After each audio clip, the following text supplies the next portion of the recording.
മക്കളെ, അപ്പോൾ എല്ലാവർക്കും മെജുബോർഡിന്റെ കെമിസ്ട്രി ക്ലാസ്സിലേക്ക് സ്വാഗതം. ഇനി കെമിസ്ട്രിയുടെ ദിവസങ്ങളാണ്. ഇങ്ങനെ ഇതിലെ ചോദ്യം വരും എന്ന് തമ്പ് കണ്ടിട്ടാണ് നിങ്ങൾ ഇങ്ങോട്ട് വന്നതെങ്കിൽ നിങ്ങൾക്ക് ഏറ്റവും പ്രധാനപ്പെട്ട ഒരു കാര്യം പറയാൻ റെഡി ആയിട്ട് തന്നെയാണ് ഞാൻ വന്നിരിക്കുന്നത്. ഇനി ആരെങ്കിലും നമ്മുടെ ചാനൽ സബ്സ്ക്രൈബ് ചെയ്യാത്തുണ്ടെങ്കിൽ ഒന്ന് സബ്സ്ക്രൈബ് ചെയ്യുക, അതേപോലെ തന്നെ വീഡിയോ ഒന്ന് ലൈക്ക് ചെയ്യാം. മക്കളെ, ഇങ്ങനെ ഇതിലെ ചോദ്യങ്ങൾ വരും. ഞാൻ പറയാൻ ഉദ്ദേശിക്കുന്നത് രണ്ടാമത്തെ ചാപ്റ്ററിൽ നമുക്ക് കുറച്ച് കെമിക്കൽ റിയാക്ഷൻസുകൾ പഠിക്കാനുണ്ട് അല്ലേ. അതിൽ സബ്സ്റ്റിറ്റ്യൂഷൻ റിയാക്ഷൻ അഥവാ ആദേശ രാസപ്രവർത്തനം, അതേപോലെ തന്നെ അഡീഷൻ റിയാക്ഷൻ, അതേപോലെ തന്നെ പോളിമറൈസേഷൻ, ഇങ്ങനെയുള്ള ഒരു അഞ്ചോളം കെമിക്കൽ റിയാക്ഷൻ രാസപ്രവർത്തനങ്ങൾ നമുക്ക് പഠിക്കാനുണ്ട്.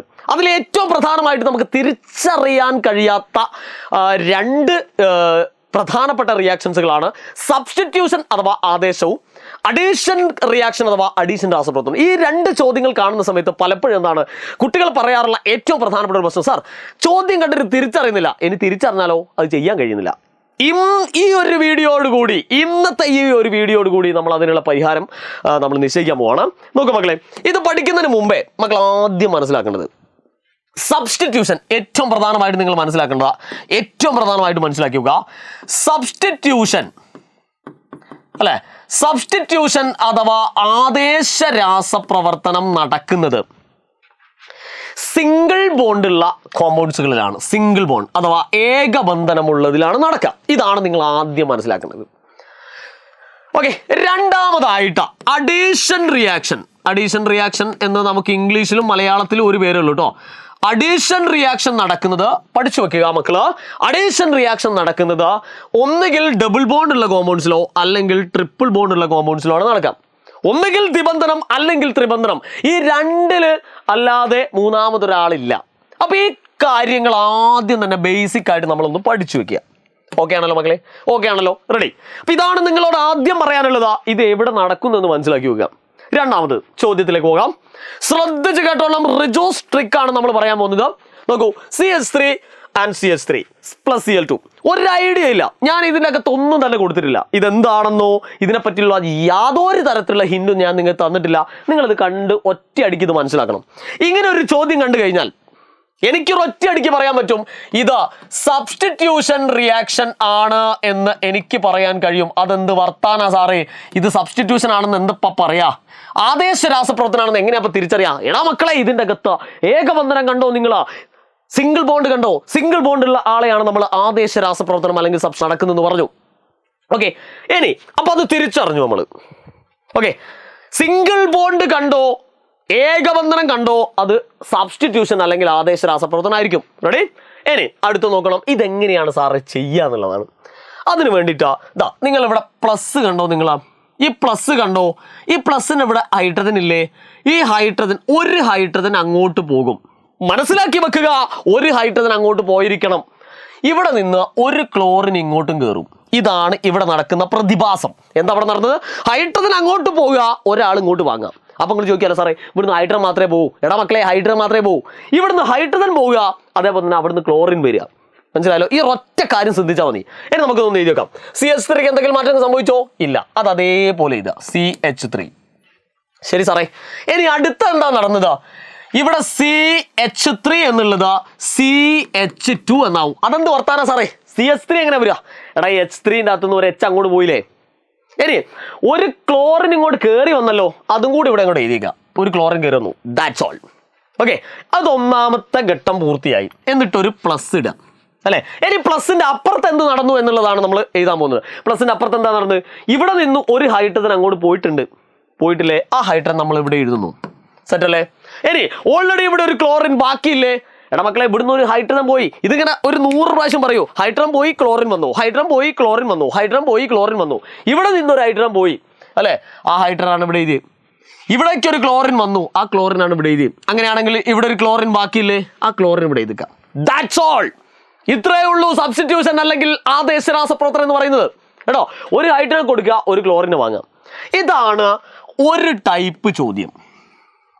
ഇതിന്റെ രണ്ടാമത്തെ ടൈപ്പിലേക്കാണ് നമ്മൾ കയറുന്നത്. ഇങ്ങനെ ഒരു സാധനം തരും. ഒറ്റ നോട്ടത്തിൽ ഒരു തരത്തിലും പിടുത്തം തരാത്ത ഒരു ചങ്ങായിയാണ് ഇവിടെ കൊടുത്തിരിക്കുന്നത്. നോക്കൂ മക്കളെ, നോക്കൂ. ഇതെന്താ സാറേ? ഇതെന്താ ഇപ്പോ? സാറല്ലേ പറഞ്ഞ സിംഗിൾ ബോണ്ടിലാണെങ്കിൽ ആദേശ രാസപ്രവർത്തനം അല്ലെ, ഏകബന്ധനത്തിലാണെങ്കിൽ നമുക്ക് ആദേശം എന്ന് പറയാം. പക്ഷെ ഇതിൽ ഏകബന്ധനം കേടെ സാറേ, ഇതിലെവിടെയും കാണുന്നില്ലല്ലോ. നേരത്തെയാണ് ഞങ്ങൾക്ക് ഈസി ആയിട്ട് കാണായിരുന്നു, അപ്പം നിങ്ങൾക്ക് പരിപാടിക്ക് നടത്തായിരുന്നു. പക്ഷെ ഇവിടെ എവിടെയും കാണുന്നില്ലല്ലോ സാറേ. എടാ മക്കളെ, കാർബണിന്റെ എണ്ണം എത്രയാണോ അതിന്റെ ഇരട്ടിയോട് 2 കൂട്ടിയാൽ ഹൈഡ്രജൻ കിട്ടുമെങ്കിൽ എന്ത് വർത്താനം സാറേ? ഒന്നുകൂടി പറയും. എടാ മക്കളെ, കാർബണിന്റെ എണ്ണം 2 അല്ലേ? ആ 2ന്റെ ഇരട്ടി എന്ന് പറയുമ്പോൾ എത്രയാ? 4. 4നോട് 2 കൂട്ടിക്കോളി, എത്ര കിട്ടി? 6 കിട്ടി. 6 ഹൈഡ്രജൻ വന്നെങ്കിൽ ഉറപ്പിച്ചോ അത് സിംഗിൾ ബോണ്ട് അല്ലെങ്കിൽ ഏകബന്ധനായിരിക്കും. അയ്യവാ, പൊളിച്ച് അല്ലെ? അപ്പൊ എന്താ പറഞ്ഞേ? എത്ര എണ്ണമാണോ കാർബണിന്റെ എണ്ണം അതിന്റെ ഇരട്ടിയോട് 2 കൂട്ടുക. ഇപ്പോൾ ഫോർ എക്സാമ്പിൾ കാർബൺ 3 എണ്ണാന്ന് വിചാരിക്കാം. നിങ്ങളൊന്ന് മനസ്സിൽ കണ്ടേ, കാർബൺ 3 എണ്ണാണെങ്കിൽ അതിന്റെ ഇരട്ടി എന്ന് പറയുമ്പോൾ 6 അല്ലേ? 6നോട് 2 കൂട്ടിയാൽ എത്ര വരും? 8 വരൂലേ? അപ്പോൾ C3H8 എന്നാണെങ്കിൽ സിംഗിൾ ബോണ്ട് കിട്ടുക. ഇനി C4 ആണെന്ന് നിങ്ങൾ ആലോചിക്കേ. കാർബൺ 4 അതിന്റെ ഇരട്ടി എന്ന് പറയുമ്പോൾ 8. 8നോട് 2 കൂട്ടിയാൽ 10 അല്ലേ? അപ്പോൾ C4H10 എന്നായിരിക്കും സിംഗിൾ ബോണ്ടിന് വരിക. മനസ്സിലായോ? അപ്പൊ ഇവിടെ നമുക്ക് മനസ്സിലായി സിംഗിൾ ബോണ്ട് ആണ്. സിംഗിൾ ബോണ്ട് വന്നതുകൊണ്ട് ഇത് സബ്സ്റ്റിറ്റ്യൂഷൻ അല്ലെങ്കിൽ ആദേശ രാസപ്രവർത്തനമാണ് എന്ന് നമ്മൾ മനസ്സിലാക്കി. ശരിയല്ലേ? ഇനി നമ്മൾ പഴയ കലാപരിപാടി തന്നെ എന്ത് ചെയ്യാ? ഇവിടെ നിന്ന് ഒരു ഹൈഡ്രജനെ കൊടുക്കുക, ഒരു ക്ലോറിനെ വാങ്ങുക. വേറൊന്നും നിങ്ങൾ ചെയ്യണ്ട കേട്ടാ. അപ്പൊ നമുക്ക് എഴുതാം C2. മാറ്റൊന്നും സംഭവിച്ചില്ലല്ലോ, C2 ഒന്നും സംഭവിച്ചില്ല. H6 ഉണ്ടാവൂല, പകരം H5 ഉണ്ടാവും. കാരണം ഒരു ഹൈഡ്രജൻ ഇങ്ങോട്ട് പോയി അല്ലെ? ഇനി ഒരു ക്ലോറിൻ ഇങ്ങോട്ട് കയറിയില്ലേ, ആ ക്ലോറിൻ ഇവിടെ ഇങ്ങോട്ട് എഴുതിക്കാം. എന്തെളുപ്പം, ഭൂമിയിൽ ഏറ്റവും എളുപ്പമുള്ള സാധനം. ഇനി പ്ലസ് ഇടുക. പ്ലസിന് ശേഷം എന്ത് സംഭവിച്ചു? ഇവിടുന്ന് ഒരു ഹൈഡ്രജൻ പോയില്ലേ, ആ ഹൈഡ്രജൻ അവിടെ എഴുതുക. ഇനി ഒരു ക്ലോറിൻ ഇവിടെ ബാക്കിയില്ലേ, ക്ലോറിൻ. That's all. കേരളത്തിലെ അല്ലല്ല ഭൂമിയിൽ തന്നെ ഏറ്റവും സിമ്പിൾ ആയിട്ട് കെമിസ്ട്രി പഠിപ്പിക്കുന്ന ഒരേ ഒരു സ്ഥലം എജുപോർട്ട് ആണെന്ന് ഇപ്പൊ നിങ്ങൾക്ക് മനസ്സിലായിട്ടുണ്ടാവും കേട്ടോ. വളരെ സിമ്പിൾ ആയിട്ടുള്ള ഒരു കാര്യമായിരുന്നു ഇതൊക്കെ. ഓക്കെ, അപ്പൊ 2 രീതിയിലല്ലാതെ മറ്റൊരു രീതിയിൽ ഇത് ചോദ്യങ്ങൾ വരാറില്ല. ഇനി നമുക്ക് അടുത്ത ഏരിയയിലേക്ക് പോകാം. ഈ ഒരു ടൈപ്പ് ക്വസ്റ്റ്യൻ അല്ലെ? നേരത്തെ നമ്മൾ പറഞ്ഞു ഈ ചോദ്യം വന്നിരിക്കുന്നത് ഡബിൾ ബോണ്ടിലാണ്. ഡബിൾ ബോണ്ടിലോ ട്രിപ്പിൾ ബോണ്ടിലോ അഥവാ ദ്വിബന്ധനത്തിലോ ത്രിബന്ധനത്തിലോ വന്നു കഴിഞ്ഞാൽ ഒന്നും നോക്കണ്ട, ഇത് എന്തായിരിക്കും? അഡീഷൻ രാസപ്രവർത്തനമായിരിക്കും. അഡീഷൻ രാസപ്രവർത്തനം അഥവാ അഡീഷൻ റിയാക്ഷൻ ആയിരിക്കും. ശരിയാണല്ലോ മക്കളെ? ഇവിടെ ചെയ്യേണ്ട കാര്യം ഒന്നുമില്ല. നിങ്ങൾ ആദ്യം തന്നെ ഈ സിയും അതേപോലെ ഇതാ CC. നടുക്കുള്ള ഡബിള് ഒരു ബോണ്ട് അങ്ങോട്ട് കുറച്ച് സിംഗിൾ ആക്കാം. ഇവിടെ 2 വന്നാൽ അവിടെ 1. മനസ്സിലായോ? അത്രേ ഉള്ളൂ. ഇവിടെ ഡബിൾ ബോണ്ട് ആയി കഴിഞ്ഞാൽ ഇവിടെ സിംഗിൾ ബോണ്ട്. അത്രേ ഉള്ളൂ കേട്ടോ. 2 C അതേപോലെ എഴുതി, നടുക്കുള്ളത് ഡബിള് സിംഗിൾ ആക്കി. ഇനിയാണ് അടുത്ത കളി. ഇവിടെ 2 ഹൈഡ്രജൻ അല്ലേ, ഒരു ഹൈഡ്രജൻ ഇയാൾക്കും കൊടുക്കുക, ഒരു ഹൈഡ്രജൻ ഇയാൾക്കും കൊടുക്കുക. അപ്പൊ എന്തായി? CH2 ഉള്ളത് H3 ആയി.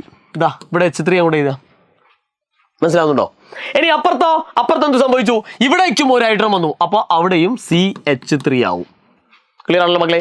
ഒന്നുമില്ല, ഒരു ഹൈഡ്രജൻ ഇങ്ങോട്ട് പോയി, ഒരു ഹൈഡ്രജൻ ഇങ്ങോട്ട് പോയി. അവിടെ H2 ഉള്ളത് ഒരു ഹൈഡ്രജൻ വരുമ്പോൾ H3 ആയി എഴുതി. ഇവിടെ ഓൾറെഡി H2 ആണുള്ളത്, അവിടേക്ക് ഒരു ഹൈഡ്രജൻ വരുമ്പോൾ H3 ആയി. That's all. ഇത്രയേ ഉള്ളൂ കേട്ടോ. എത്ര എളുപ്പം! നമ്മുടെ ചിലപ്പോൾ പുതിയൊരു വെളിച്ചമൊക്കെ നിങ്ങളെ മനസ്സിലേക്ക് വന്നിട്ടുണ്ടാവും. ഇത്രയും സിമ്പിൾ ആയിട്ടുള്ള സാധനമാണ് നിങ്ങൾ പേടിച്ചത്. ഇത് ഒരു ടൈപ്പ്. അടുത്ത ടൈപ്പ് നോക്കടാ. ഒറ്റ നോട്ടത്തിൽ ഇത് കണ്ടാൽ തിരിച്ചറിയാൻ ഭയങ്കര പാടാണ്. അല്ല സാറേ, ഇതിൻ്റെ അകത്ത് പേടെ ഡബിൾ ബോണ്ടൊക്കെ ഉള്ളത്, ദിബന്ധനൊക്കെ ഉള്ളത്. നിങ്ങളല്ലേ നേരത്തെ ദിബന്ധനൊക്കെ പറഞ്ഞു കഴിഞ്ഞാൽ നമുക്ക് ഈസിയായി ചെയ്യാം. ഇതിൻ്റെ അകത്ത് ഏകബന്ധനാണോ ദിബന്ധനാണോ എന്ന് ഇങ്ങനെ തിരിച്ചറിയാം. എടാ മക്കളെ, കാർബണിന്റെ എണ്ണം എത്രയാണോ അതിന്റെ നേരെ ഇരട്ടി വരിക അല്ലെ? കാർബണിന്റെ എണ്ണം 2 ആയാൽ ഹൈഡ്രജൻ 4. എടാ 2ന്റെ ഇരട്ടി എന്ന് പറയുമ്പോൾ 4 അല്ലേ? അങ്ങനെ ഒരു കണക്കാണ് വരുന്നതെങ്കിൽ ഡബിൾ ബോണ്ട്. ഡബിള് എന്ന് പറഞ്ഞാൽ എന്താ? ഡബിള് കൂടുക അല്ലെ? അപ്പൊ ഇത് ഡബിൾ ബോണ്ടാണ്. നേരത്തെ എങ്ങനെയായിരുന്നു? കാർബണിന്റെ എണ്ണം എത്രയാണോ അതിന്റെ ഇരട്ടിയോട് 2 കൂട്ടിയാൽ അതാണ് സിംഗിൾ ബോണ്ട്, ഏകബന്ധനത്തിന് വരിക. എന്നാൽ ഡബിൾ ബോണ്ട് അഥവാ ദ്വിബന്ധനത്തിൽ വരിക കാർബൺ എണ്ണം എത്രയാണോ അതിന്റെ നേരെ ഇരട്ടി. കേട്ടോ, കാർബൺ 2 ആണെങ്കിൽ 4, കാർബൺ 3 ആണെങ്കിൽ ഹൈഡ്രജൻ 6, കാർബൺ 4 ആണെങ്കിൽ ഹൈഡ്രജൻ 8, അതിന്റെ നേരെ ഇരട്ടി വരിക. അങ്ങനെയാണെങ്കിൽ ഡബിൾ. ഇനിയാണ് കലാപരിപാടി.